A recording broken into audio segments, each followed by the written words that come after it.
आदाब, आप GK TV देख रहे हैं। मैं हूं नदीम गुलजार और इस वक्त मैं नुनवन बेस के फ्रिस्किंग पॉइंट पे मौजूद हूं, जो कि पहलगाम में वाक़ा है। और यहाँ पे बाज़ाब्ता तौर जो अमरनाथ यात्रा 2025 शुरू होने जा रही है 3 जुलाई से, उसके हवाले से यहाँ से महकमों ने जो है अपनी प्रोसेस शुरू की है। यहाँ पे जो घोड़े बान है, जो कि हॉर्स राइडर्स गुफा की ओर जाते हैं, उनके लिए यहाँ पे प्रोसेस शुरू की गई, टैगिंग और साथ साथ जो इंश्योरेंस इनके लिए स्कीम महकमे की जानिब से या गवर्नमेंट की जानिब से उनके लिए है, तो उनकी रजिस्ट्रेशन यहाँ पे शुरू हो गई है। सबसे पहले लेबर डिपार्टमेंट ने जो मजदूर वहाँ पे जाते हैं या घोड़े बान जाते हैं, उनकी भी प्रोसेस यहाँ से आज से शुरू की गई है, जिसमें से जो घोड़े बान है उनके आइडेंटिफिकेशन को यहाँ पे लिया गया और साथ साथ पुलिस वेरिफिकेशन के बाद उनकी प्रोसेस जो है आगे की तरफ पहुँचाई गई। और साथ साथ जो घोड़े हैं उनका हेल्दी चेकअप भी किया गया और साथ साथ उनका इंश्योरेंस भी यहाँ पे किया गया, ताकि जो यात्रा चलने वाले हैं उनमें कोई भी मुश्किलात का सामना ना करना पड़े, ना यात्री को और ना ही घोड़े बान को। यहाँ पे कुछ स्टेक होल्डर से भी हमने बात की है, घोड़े बानों से भी बात की है और कुछ डॉक्टर से भी बात की है। क्या कुछ इस प्रोसेस के हवाले से उनका कहना है, देखिए इस रिपोर्ट में। अगर कोई घोड़ा मर जाता है, डेथ हो जाती है किसी घोड़े की, तो गवर्नमेंट की तरफ से पैसे मिल जाते हैं उसको। तो कितने साल से आप ये काम करते हैं? लगभग 20 साल हो गए।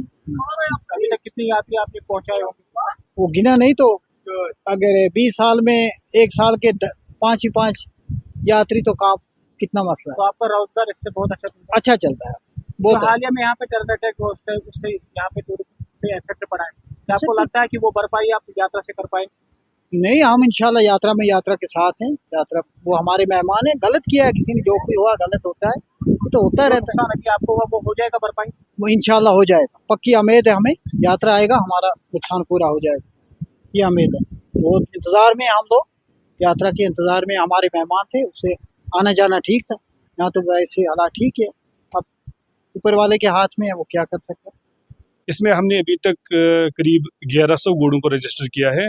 और ये जो नुनवन बेस कैंप है, यहाँ पे हर साल 3000 से 4000 घोड़े रजिस्टर होते हैं। ये रजिस्ट्रेशन प्रोसेस जो है, उसमें घोड़े का हेल्थ चेकअप से लेके उसका इंश्योरेंस सर्टिफिकेट तक जो इशू होता है, ये एक प्रोसेस रहता है। ये जो घोड़े बान को है, पोनी वाले को एक प्रोसेस से गुजरना पड़ता है। पहले उसको पुलिस वेरिफिकेशन, उसकी पहले पुलिस वेरिफिकेशन होती है। उसके बाद एक लेबर डिपार्टमेंट उसको एक नंबर इशू करता है। उसी नंबर के अगेंस्ट उसके पोनी यहाँ पे रजिस्टर होते हैं।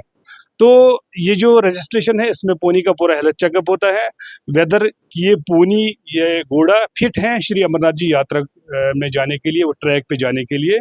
उसका पूरा हेल्थ चेकअप होता है और उसका इंश्योरेंस भी होता है, जिसमें कि डिपार्टमेंट पूरा प्रीमियम पे करता है और घोड़े पोनी वाले को इसमें कोई प्रीमियम पे नहीं करना पड़ता है। तो जो टैगिंग आप लगाते हैं इनके कामों पर, क्या इसमें कोई सर्विलेंस सिस्टम है ताकि घोड़ा किसको समझ जाए, वो भी पता चल सके? नहीं, ये जो हम टैगिंग करते हैं, ये एक यूनिक आईडी है। और इस टैगिंग के बाद हमारे पास एक श्री अमरनाथ जी यात्रा की एक साइट होती है GMAX, जिसमें ये अपलोड होता है और उसी बिना पे हम घोड़े और घोड़े वाले को आइडेंटिफाई कर पाते हैं फिर। और जो है जिसके आप टैगिंग करें, क्या इससे वो रोकथाम भी हो सकती है जो बगैर इसके अमरनाथ यात्रा के लिए जाते घोड़े? नहीं, मैं यहाँ पे ये कहना चाहूँगा, जिसकी ये टैगिंग नहीं होगी, रजिस्ट्रेशन नहीं होगी, उसको यात्रा ट्रैक पे अलाउ ही नहीं किया जाता है। घोड़े वालों के लिए रजिस्ट्रेशन कंपलसरी है। तो इसके अलावा मजीद क्या महकमा दे रहा है फायदा? जैसे कि मैंने आपको पहले भी बोला कि ये यहाँ पे इंश्योरेंस होता है घोड़े का। मान लीजिए अगर ड्यूरिंग यात्रा किसी घोड़े की डेथ हुई, तो उसका जितना भी यहाँ पे हमने उसका हेल्थ वैल्यू किया हुआ है, एवोल्यूशन किया हुआ है, उसका वो उतना अमाउंट मिलता है। और ड्यूरिंग द यात्रा ट्रैक हमारे बहुत सारे कैंप रहते हैं, जहाँ पे फ्री मेडिकल चेकअप इनका रहता है।